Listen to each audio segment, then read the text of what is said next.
एक नेता का जहां जन्म दिन के दिन हम याद कर रहे हैं, वहीं दूसरे जो क्रांतिकारी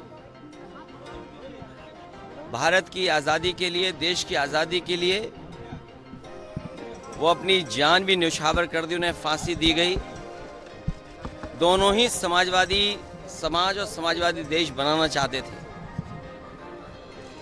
भगत सिंह जी का सपना था कि देश आज़ादी के बाद समाजवादी भारत बने, लोग संपन्न हों, खुशहाल हों, तरक्की हो, गैर बराबरी खत्म हो।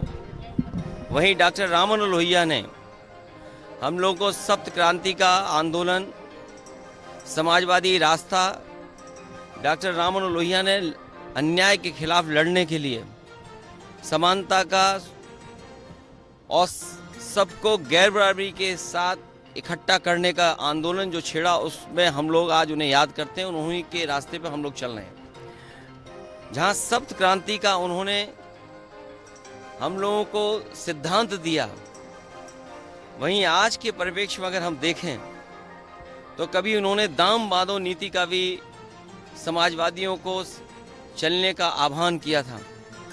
आज के दिन जब डॉक्टर राम मनोहर लोहिया को हम लोग याद कर रहे हैं, जहां महंगाई इतनी बढ़ी हुई है, गैर बराबरी लगातार बढ़ती चली जा रही है, बेरोजगारी है, किसान को कोई पूछ नहीं रहा, किसान के सामने आर्थिक संकट पैदा किया है, तो वहीं हम सब लोग संकल्प भी लेते हैं कि डॉक्टर राम मनोहर लोहिया की सप्त क्रांति और दाम बांधो का जो सपना दिखाया था, उसका संकल्प लेकर के पूरा करने का काम हम लोग करेंगे।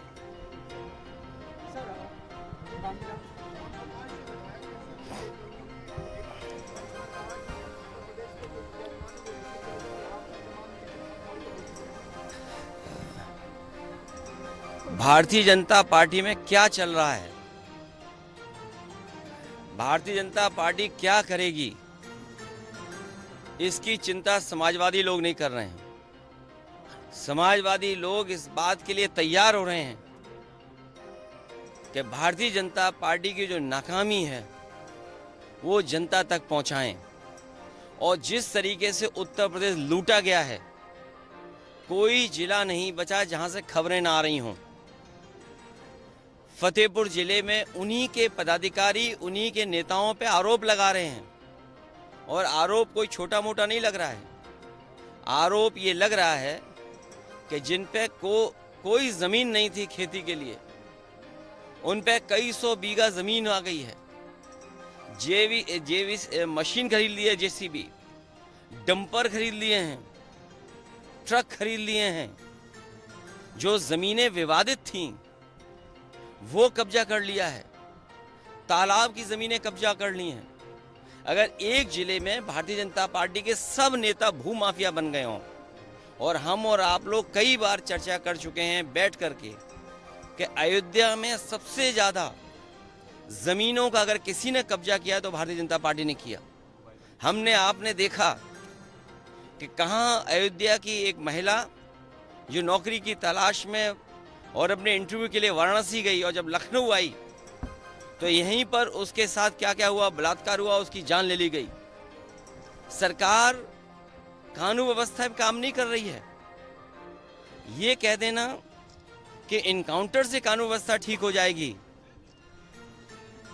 तो फिर इसका मतलब यह है कि जो पहले इनकाउंटर हुए थे उसके बाद तो कोई आपराधिक घटना उत्तर प्रदेश में नहीं होनी चाहिए थी। जो पुलिसिंग है, पुलिसिंग नहीं हो रही, और पुलिसिंग इसलिए नहीं हो रही है क्योंकि अधिकारी और कर्मचारी सब लूट में लगे हैं। क्या आप और हम लोग नहीं जानते कि आईएएस फरार है, अंडरग्राउंड है आईएएस, और सुनने में आ रहा है कि जो सीएम ऑफिस है या सीएम आवास है, वहीं पर वो अधिकारी छिपा हुआ है। और क्या आरोप है उसके ऊपर? अगर हम आपकी खबरों को सही माने, जो खबरें आपने बताई हैं, दिखाई हैं, और जो सोशल मीडिया पे आया है कि 700 बीघा ज़मीन, कई मकान, कई प्लॉट, और याद रखना जो अधिकारी अच्छी पोस्टिंग पाता है तभी अच्छी पोस्टिंग पाता है जब मुख्यमंत्री का खास होता है, और मुख्यमंत्री जी का खास होने के कई रिश्ते हैं उस अधिकारी के, कई रिश्ते हैं, वो करीब के रिश्ते हैं, इसकी वजह से खासम खास थे। और उसका परिणाम क्या हुआ? निवेश के बहाने अपना निवेश चला रहे थे। और याद रखना, ये कमीशन का झगड़ा नहीं था, ये बंटवारे का झगड़ा था। सरकार को पता ही नहीं कि कब से बंटवारा हो रहा था सही सलामत, किसको ज्यादा मिले किसको कम मिले।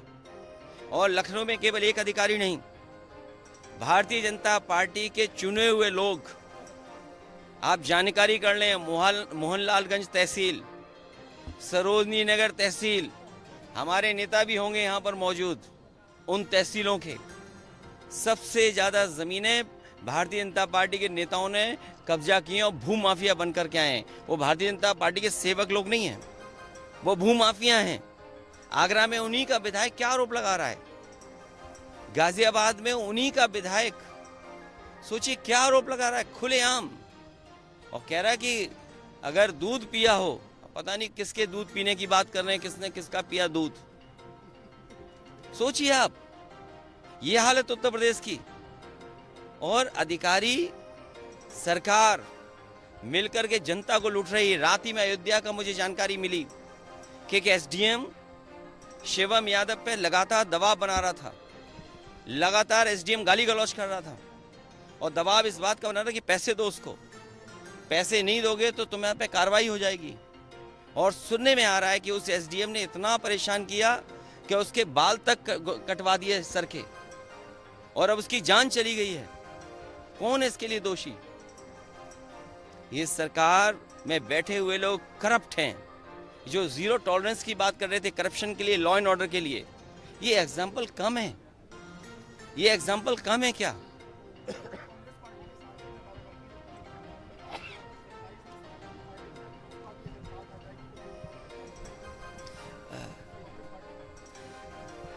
ये जो मुख्यमंत्री योगी जी हैं, ये कपड़े पहनने से योगी नहीं हो सकते।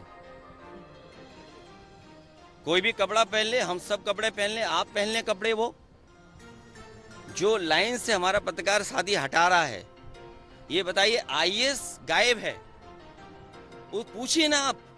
मैं अपने पत्रकार साथी से कह रहा हूं कि बाराबंकी तक चले गए, इसी लोहिया पार्क में एक चोरी का दरवाजा है जहां से आईएएस लोग वॉक करने यहाँ आते हैं। आप पूछिए कि वो आईएएस कहाँ है जो जिस पर आरोप लगा इतने कमीशन लेने का। और आपको तो ये पूछना चाहिए कि करप्शन कितना बड़ा था। आप क्यों नहीं पूछते हो? आप पूछिए, आईएएस का नाम लीजिए और ये कहिए, अगर सवाल ना आता हो तो सवाल हम करें आपसे, और वो सवाल आप मुझसे करो। मैं कहता हूं कि आप ये कहिए कि भारतीय जनता पार्टी की जीरो टॉलरेंस की जो पॉलिसी थी, आखिरकार एक आईएएस पकड़ने के बाद वो जीरो टॉलरेंस पॉलिसी कहां है? मैं चाहता हूं कि आप ये सवाल मुझसे पूछो। मैं आपसे चाहता हूं ये सवाल पूछो आप। देखिए पत्रकार साथी, बिको मत, कार्रवाई नहीं हुई है, ये कार्रवाई नहीं हुई है। आप सवाल ये पूछिए कि जिस आईएएस ने कमीशन लिया, वो कमीशन कहां तक जाता था। और उसके साथ साथ एक बात और पूछिए, आपके बगल के प्रदेश में 50 करोड़ रुपया पकड़ा गया था किसी के यहाँ। चलिए मैं नहीं कहता हूं, मैं आप ही से कहता हूं कि आप ये बताओ वो किस आईएएस पर आरोप लग रहा था। मैं आपको 1000 रुपये इनाम दूंगा अगर हमारा पत्रकार साथी ये जिस पे आरोप लग रहा था, मैं नहीं कहता हूं, मैं आपकी बात कह रहा हूं ना, कि भाई वो पकड़ा गया, उस पर जांच हो गई, तो मैं आपसे कहता हूं हम सब समाजवादी लोग मिलकर के इस पत्रकार साथियों को 1000 रुपये इनाम देंगे सब लोग।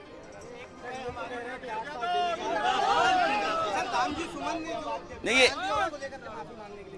इसलिए मैं मजबूरी समझ सकता हूं। मैं इसका बुरा मत मानिए, मैं अपने पत्रकार साथी को कहता हूं इस बात का बुरा मत मानिए। इसलिए बुरा मत मानिए कि बेरोजगारी बड़े पैमाने पर है। मैं भी आपकी तकलीफ परेशानी को समझ सकता हूं कि अगर नौकरी छूट गई तो नौकरी कहीं मिलेगी नहीं, और क्योंकि नौकरी का संकट है, नौकरी का इतना बड़ा संकट है कि अगर आपकी हमारी किसी की नौकरी चली जाए तो नौकरी नहीं मिल सकती दोबारा। मैं आपकी वो बात मजबूरी समझता हूं, और मैं जानता हूं कि बड़े पैमाने पे भारतीय जनता पार्टी की सरकार में करप्शन है, जीरो टॉलरेंस का जो नारा था वो बकवास है, क्योंकि मुख्यमंत्री जीरो टॉलरेंस जानते ही नहीं क्या होती है जीरो टॉलरेंस। अगर योगी होते तो वो जीरो टॉलरेंस को समझते हैं। योगी वही होता है जो जीरो टॉलरेंस की पॉलिसी रखता है अपने लिए, जनता और आपके लिए नहीं। नहीं, रामविलास सुमन जी ने क्या कहा, क्योंकि इतिहास के पन्ने सब पलट रहे हैं। बीजेपी के सोचिए क्या इतिहास का पन्ना पलट रहे हैं। बीजेपी के लोग किस बात पे बहस कर रहे हैं? उनके बड़े बड़े नेता जिन्होंने संविधान की शपथ ली, वो किस बात की बहस छेड़ना चाहते हैं? औरंगजेब की बहस छेड़ना चाहते हैं। तो अगर रामविलास सुमन जी ने भी इतिहास का कोई पन्ना पलट दिया, जिस पन्ने में अगर इस तरह की भाव लिखा होगा, 200 साल पहले, 100 साल पहले हम लोगों ने तो इतिहास लिखा नहीं। इतिहास किसने लिखा है? इसलिए भारतीय जनता पार्टी से पूरे उत्तर प्रदेश की हमारी समाजवादी पार्टी की तरफ से निवेदन है कि इतिहास के पन्ने ना पलटें, क्योंकि इतिहास के पन्ने अगर पलटे जाएंगे तो लोग ये भी याद करेंगे कि छत्रपति शिवाजी महाराज जब उनका तिलक होना था तो किसी ने उनका तिलक नहीं किया और हाथ से तिलक नहीं किया गया। सुनने में आ रहा है कि पैर के बाएं अंगूठे से उनका तिलक किया गया था। क्या भारतीय जनता पार्टी इस बात की निंदा करेगी? आज जो लोग विकसित भारत का सपना देख रहे हैं, आप इतिहास के पन्ने पलटिएगा। कभी गैलीलियो ने कहा था कि धरती कैसे घूम रही है, किसका चक्कर लगा रही है, उसे सजा दे दी थी, मौत हो गई थी उसकी। 400 साल बाद उस चर्च ने माफी मांगी उस बात को लेकर के। अगर भारतीय जनता पार्टी छत्रपति शिवाजी महाराज जी को मानती है और विकसित भारत का सपना देखती है, क्योंकि इटली विकसित भारत है, विकसित भारत उस तरफ पहुंचना चाहता है। इटली भी विकसित है, दुनिया में वो विकसित देश है। तो क्या अगर चर्च ने अपनी गलती स्वीकार की थी, माफी मांगी थी, तो छत्रपति शिवाजी महाराज जी का बाएं पैर के अंगूठे से तिलक हुआ, उसके लिए भारतीय जनता पार्टी माफी मांगेगी कि नहीं मांगेगी? क्यों जाते हो 8 साल? क्यों 8 साल जाते? एक हफ्ते का हिसाब किताब देख लो बीजेपी का। विधायक के कपड़े फाड़ दिए, विधायक के पुलिस ने कपड़े फाड़ दिए, और पुलिस और कमिश्नर को क्या कहा विधायक ने कि अगर दूध पिया हो तो आ जाओ, छू के दिखा दो। यही तो कहा ना विधायक ने। विधायक ने क्या कहा? विधायक ने ये लोहिया पार्क पहुंचे सपा अध्यक्ष अखिलेश यादव। लखनऊ से खबर आपको बता रहे हैं, जहां राम मनोहर लोहिया की प्रतिमा पर उन्होंने माल्यार्पण किया। जिस तरह से अभी आप उन्हें सुन रहे थे, भाजपा में आखिर क्या चल रहा है, ये अखिलेश यादव की तरफ से कहा गया। उन्होंने सरकार को जमकर घेरा, अधिकारी और कर्मचारी सब लूट में लगे हुए हैं, ये अखिलेश यादव ने कहा। भाजपा क्या करेगी इसकी चिंता हम नहीं कर रहे। तो अयोध्या में एसडीएम शिवम पर पैसे का दबाव बना रहा था, ये तमाम बातें अखिलेश यादव की तरफ से कही गई।